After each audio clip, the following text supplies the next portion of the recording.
All right, guys, we're going to go ahead and go over the notes for today. Today, you're covering absolute value. This should be 6NS7 in your notes. So if you want to label it 6NS7 up at the top there.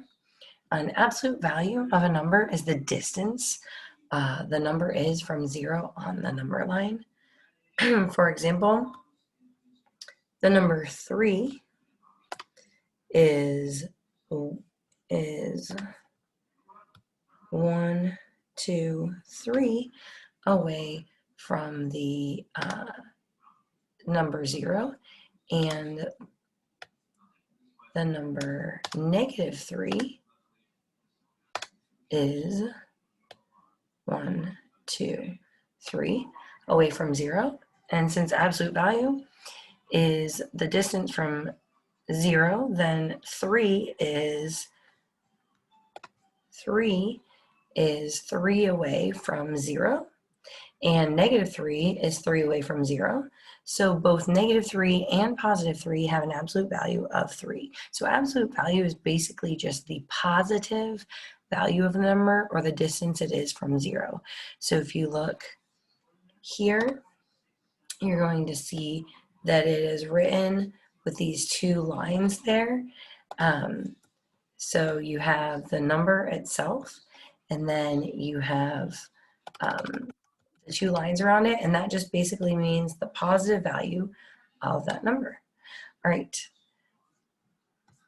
So then let's go ahead and find these. We've got the absolute value of 6 would be 6. The absolute value of -2 would be 2. And again, we would write the symbols like this. The absolute value of -9 would be 9. And the absolute value of 7 would be 7. And if you take a look over here, the absolute value of -x in absolute value signs is just x. And the same thing for the absolute value of x would also be x. All right, so let's take a look at this. This is, like I said, 6NS7.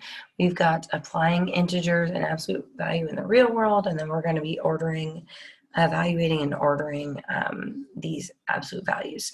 So it says -18 degrees Fahrenheit is blank than -16 degrees Fahrenheit. And so if you think about the distance from 0 here, remember, as we're in negatives, when we're closer to 0, it is a higher value technically, and then the farther away from 0 is, we are in a lower value. So -18 degrees Fahrenheit is colder. Oh, that's a terrible circle. Then -16 degrees Fahrenheit. So you're just going to circle colder there, or write colder here. And then let's go over here to the absolute value of -12. The absolute value of -12 would equal 12. All right, when you are ordering least to greatest, you're going to need to start by evaluating what each of these are, and then you can compare them and order them. So the absolute value of -3.5 is just 3.5. 9/2, and we don't normally write this fraction sideways, but it just was typed that way.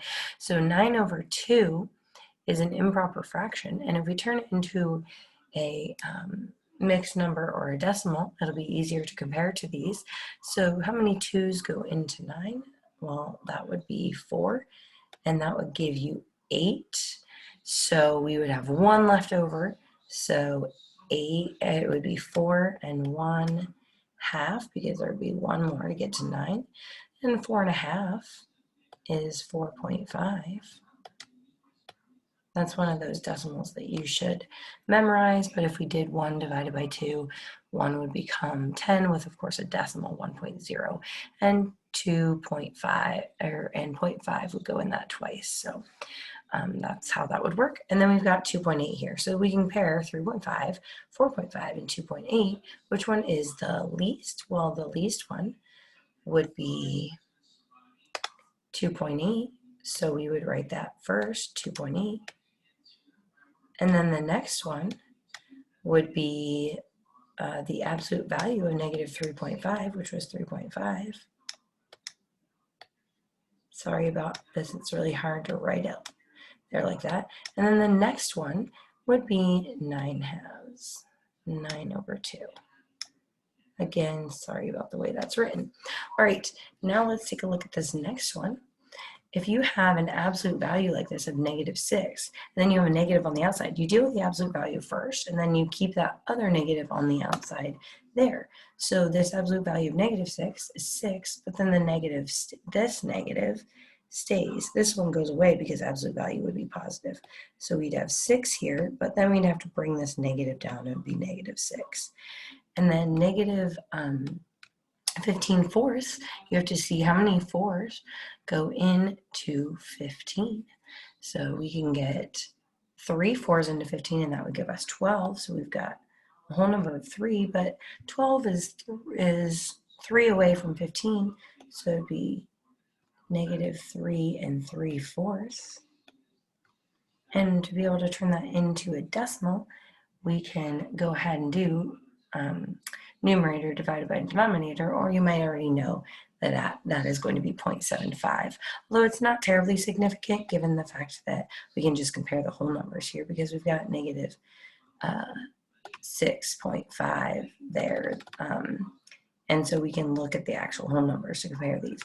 Okay, so I'm going to go ahead and order them. It says least to greatest. So I'm going to do the least one would be -15/4, and then comma, and then it would be because the way, oh nope, that's incorrect, because the way negatives work, we want to get closer to 0 to be a greater value. So I'm sorry about confused you there. So the way we want to actually do with this one is we want to go with our the way negatives work. So the one that would actually be the least would be our biggest number. So in this case, we'd have -6.5.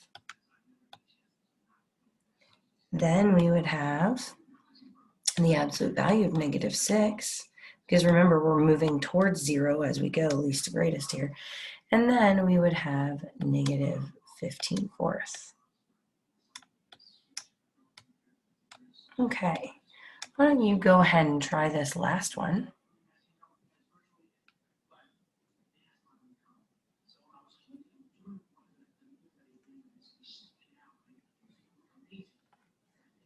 Okay, so for this -3, the absolute value of it would be 3, but then this first negative stays with it. So it'd be -3. Then this would be 15. Then absolute value of -15/4 is 15/4. And then, of course, we would need to turn that into a mixed number here. So how many 4s go into 15? Well, 3 and 3/4. And the reason why it's positive is it was an absolute value there. And then we've got -2.5 and we've got 4. So we can go ahead and put these least to greatest. It says least to greatest. So we're going to do, remembering the way negatives work and all of that, -3 is the furthest from 0 in our negatives. So we're going to do negative absolute value of -3. When you're doing these, you want to put them in order the way they were originally written. And then the next one would be -2.5. And then the next one would be the absolute value of -15/4. And then, whoops. And then the next one would be 4. All right, hopefully this makes sense to you and you are able to get ideas from this. If you have questions, please feel free to comment on the Google Classroom assignment and I can answer you. You can go ahead and use the private comments when you actually view the assignment. All right, thanks so much.